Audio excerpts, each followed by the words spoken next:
Maglinis tayo ng beans. Yan, kaka-harvest lang nito kasi ito yung tanim namin ngayon. Medyo mura na rin yung presyo niya. Nasa 20 to 25 per kilo. Yung presyo ngayon sa Baguio. Sa wholesale.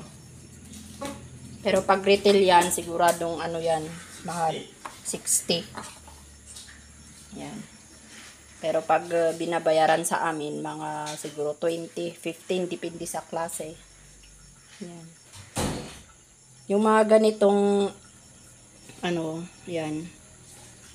Siguradong mura yung pambayad nila yung sa ganitong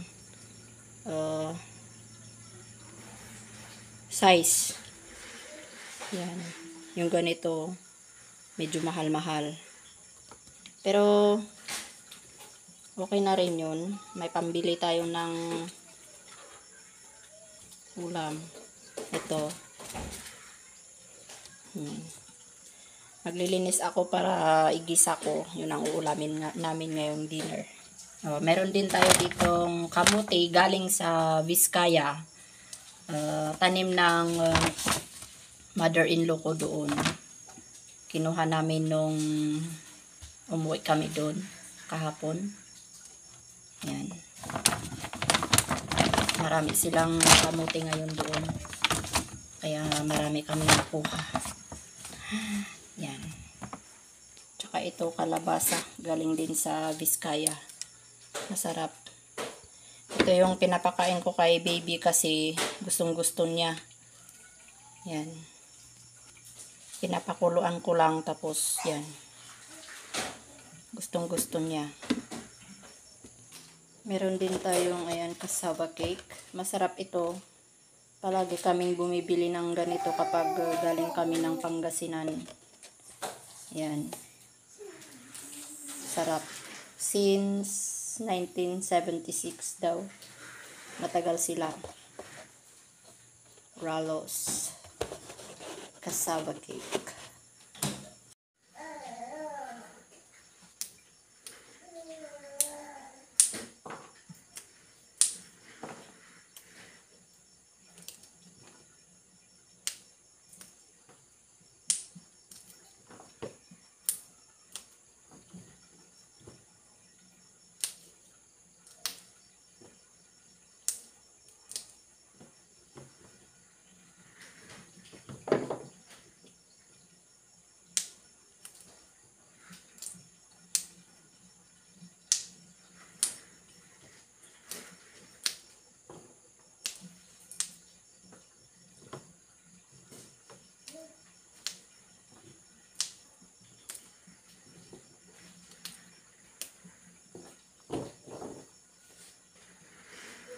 Dalawang klase nga pala yung tinanim namin na beans.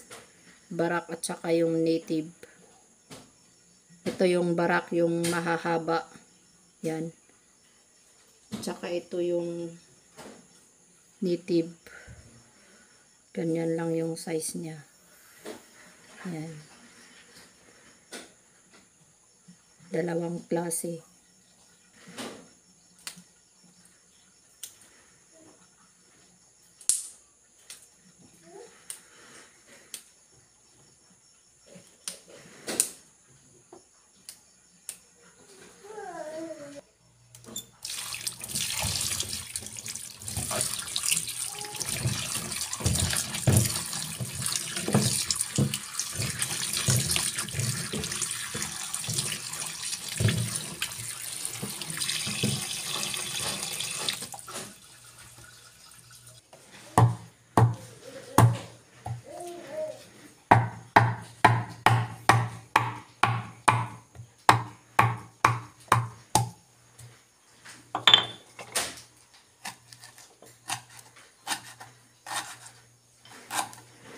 Ito lang ang ihalo natin sa beans. Masarap na yan.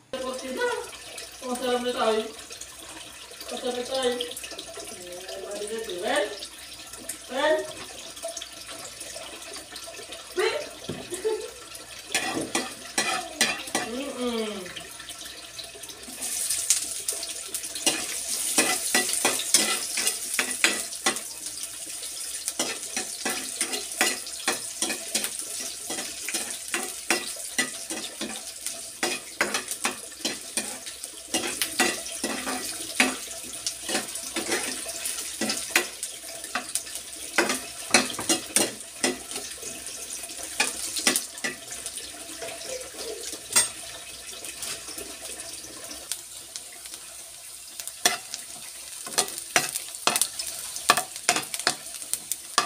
Luya lang, sapat na. Nagaben. Luya lang, sapat na.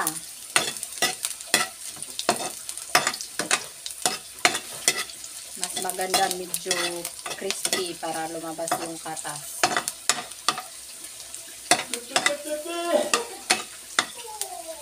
Inuulam din kaya itong ano na to, yung luya. Kini-crispy tapos hinahaluan ng mga sibuyas.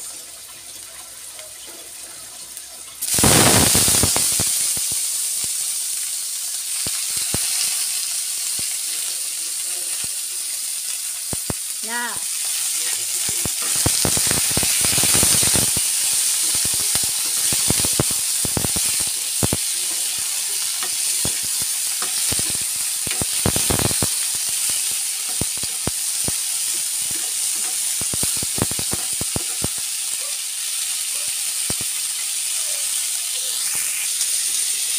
Timplahan natin.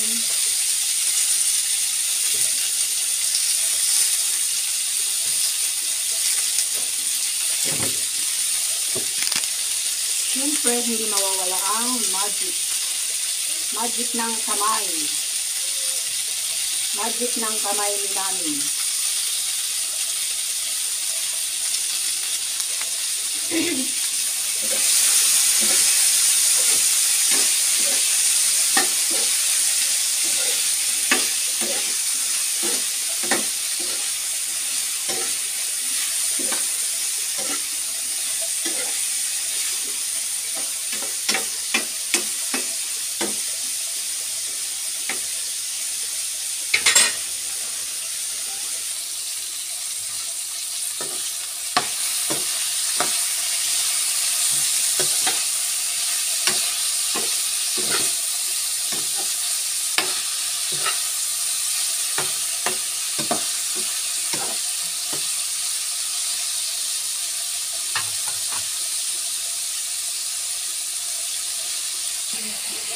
Yan, luto na yan.